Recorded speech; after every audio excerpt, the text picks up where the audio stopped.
Казвам се Атанас Дианов Петков от 11 клас. Уча актьорско майсторство в детски юношески театър Златното ключе.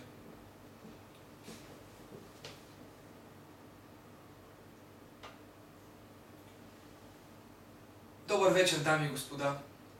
Позволете ми да ви се представя. Аз съм скитник, маргинал, но не ме съжалявайте, не дейте. Защото на мен така ми харесва, така ми е добре. Харесва ми да съм никой.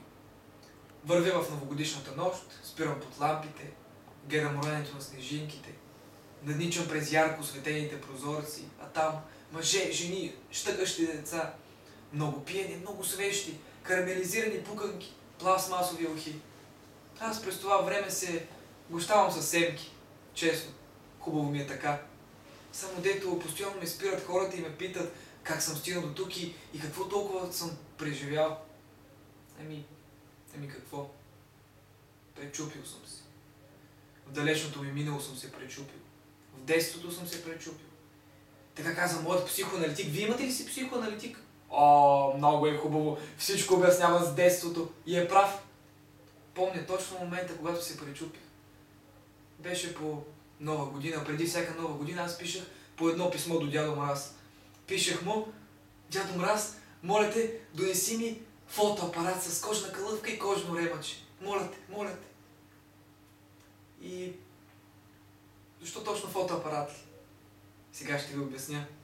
Имахме един съсед, който имаше точно такъв фотоапарат и ходеше по сватби, по кръщенета, по плажовете и викаше: кой ме вика, кой ме тражи фото, Мексико е тука!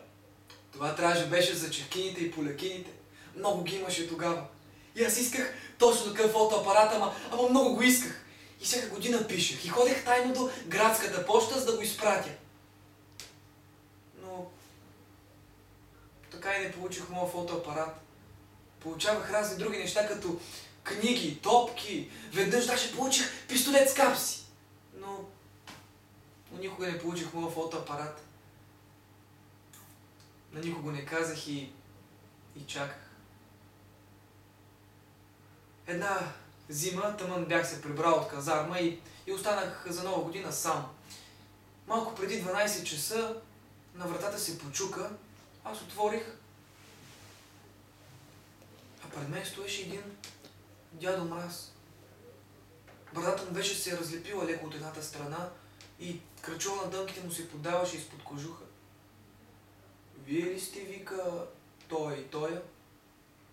Аз съм, викам. И той бърка в чувала и вади оттам един фотоапарат с кожена калъвка и кожено ремъче. Зенит. От най-старите. Точно такъв, какъвто исках на времето.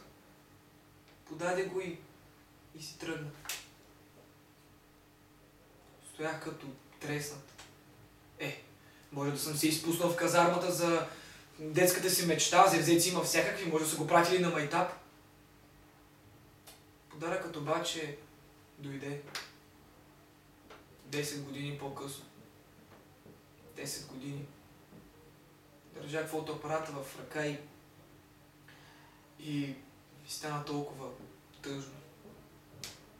Толкова тъжно. Седнах и заревах.